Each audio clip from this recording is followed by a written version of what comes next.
तस्वीर दिखाने जा रहे हैं जिसको देखने के बाद शायद आपकी रूह तक कांप जाएगी।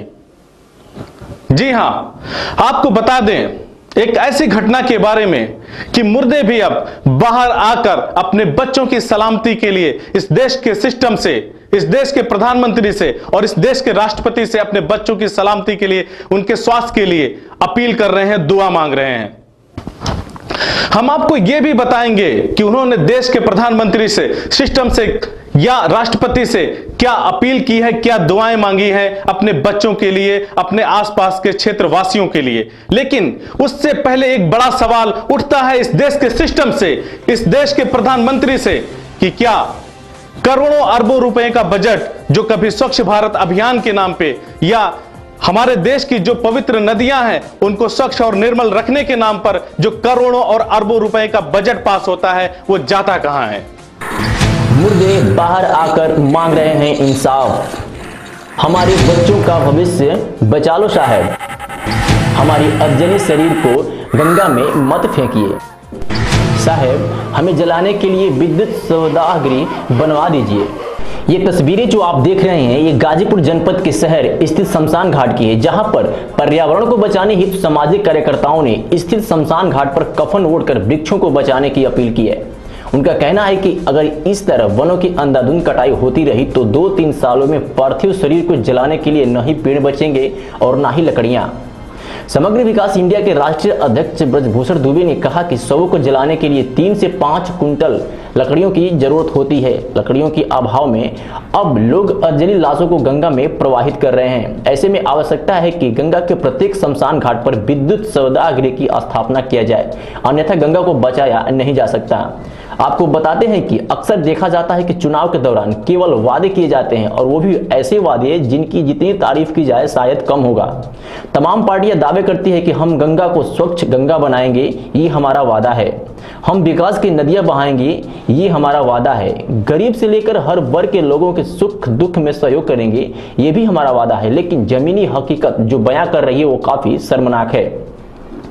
स्थिति अपने देश की अब ये हो गई है कि मुर्दे भी अपने बच्चों के बेहतर भविष्य के लिए भारत के प्रधानमंत्री, राष्ट्रपति व तमाम लोग जिनसे उम्मीद है उनसे अपील कर रहे हैं कि हमारे बच्चों का भविष्य खतरे में है, उन्हें बचा लो साहब। अगर स्थिति ऐसी है तो आखिर कहां जाते हैं नमामि गंगे के नाम पर गंगा को स्वच्छ और निर्मल रखने के करोड़ों और अरबों रुपए का प्रोजेक्ट। CIB इंडिया न्यूज के लिए गाजीपुर से विकास राय की रिपोर्ट।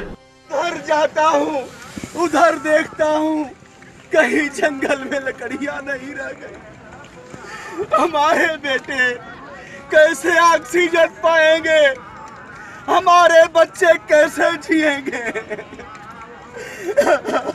गिद्ध खत्म हो गए, कौवे भी खत्म हो गए, गौरैया खत्म हो रही हैं। हे प्रधानमंत्री जी, हे देश के राष्ट्रपति जी, वनों को बचाइए, हमारे बच्चों का ऑक्सीजन मत छीनिए। हम सारे मुर्दे यहाँ कह रहे हैं कि यहाँ विद्युत सौदागृह बनाई है। अरे हमारी गंगा माँ को मार डाला, गंगा माँ हमारी खत्म हो गई। इतने लोग, सैकड़ा लोग एक दिन में जलाए जाते हैं। एक घाट पर इतने लोग जलते हैं। देश में कितने लोग जलते हैं, लकड़ियां कहां से आएंगी। प्रधानमंत्री जी, अब वही काली भाई, डी बाबा और देवस्थानों के पेड़ बचे हैं, किसी तरह से बचाइए, बच्चों का जीवन बचाइए। अरे अब तो ऑक्सीजन के अभाव में भी लोग मर रहे हैं। यहाँ के शमशान घाट से 1 किलोमीटर की दूरी में लोग बीमार हो गए हैं। भैया आप भी आज जलने आए हैं ना? हाँ भैया, आज हम भी जलने आए हैं। बड़ी चिंता हो रही है।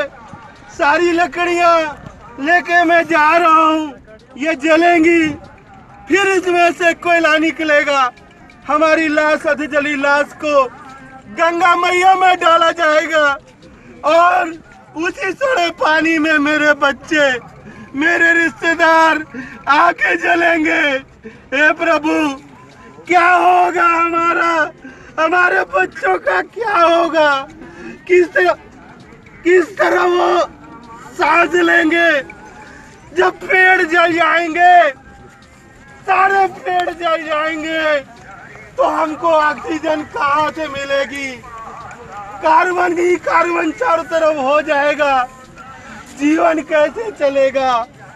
हम तो गए, हमारे बच्चों का हमारी गंगा मैया पर तरस खाइए। देख लीजिए, गंगा में सारे नाले बहाए जा रहे हैं। अरे यह जिंदा लाश फेंकी गई है। ऐसी तमाम खबरों के साथ मिलेंगे हम आपको और दिखाएंगे जमीनी हकीकत, जिससे जनता का हो सीधा सरोकार।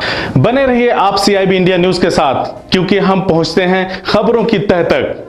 तब तक के लिए दीजिए हमें इजाजत। नमस्कार। CIB इंडिया न्यूज के लिए गाजीपुर से विकास राय की रिपोर्ट।